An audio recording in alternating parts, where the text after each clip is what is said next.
আমার প্রশ্ন, যদি কোনো ব্যক্তি সহিভাবে কোরআন পড়তে চায় তার করণীয় দুই একটা খালি কথা বলবেন। যেমন আমি বলি দুই একটা, তার হচ্ছে আমি কালকে আলোচনা করছি ক্লাসে, এক নম্বর তার মাখরাজ, আর দুই নম্বরে কায়দাগুলি। তো আলহামদুলিল্লাহ আপনার তো মাশাআল্লাহ সব ক্লিয়ার আছে, কিন্তু আইনকে একটু বলার সমস্যা আপনার।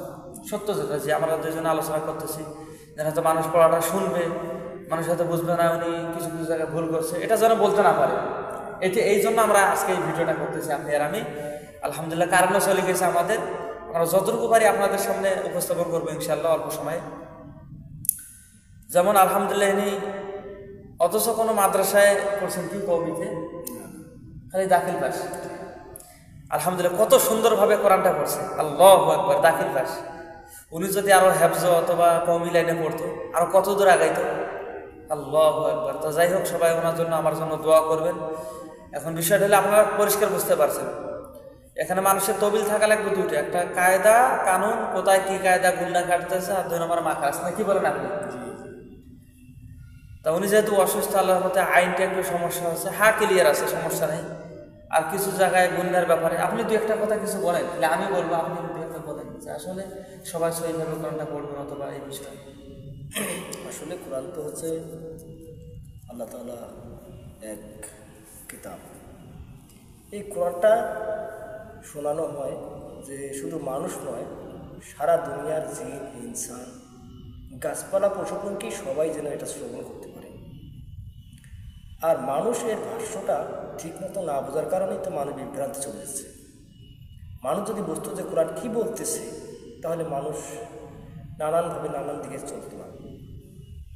তবে কোরআন পড়াটাই বড় উত্তম হচ্ছে কোরআনের যে কি বলছে এগুলো বুঝে শুনে পড়তে হবে। আল্লাহ পাক কোরআনের মধ্যে কী বলছে, মানুষকে কোন পথে যাইতে বলতেছে আর মানুষ কোন পথে যাইতেছে, এগুলো যদি আমরা বুঝে শুনে কোরআন তেলাওয়াত না করি, তাহলে এই কোরআনের জ্ঞান আমাদের ভিতরে থাকে না।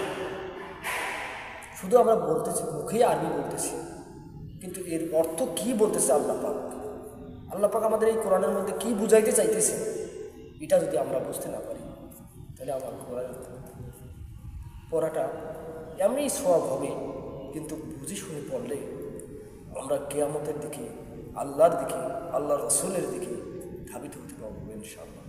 ইনশাআল্লাহ আমরা যারা কোরআন তেলাওয়াত করব, সবাই যেন অর্থসহ পড়তে পারি এই চেষ্টা করবো ইনশাআল্লাহ।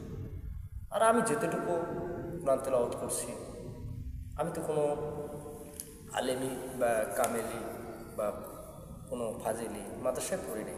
আমি শুধু দাখিল মাদ্রাসায় পড়ছিলাম, আর মসজিদ মাদ্রাসায় একটু পড়ছি, একটু।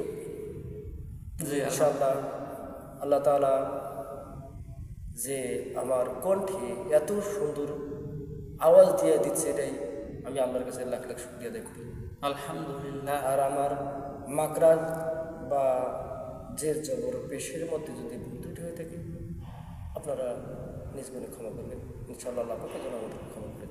আমিন।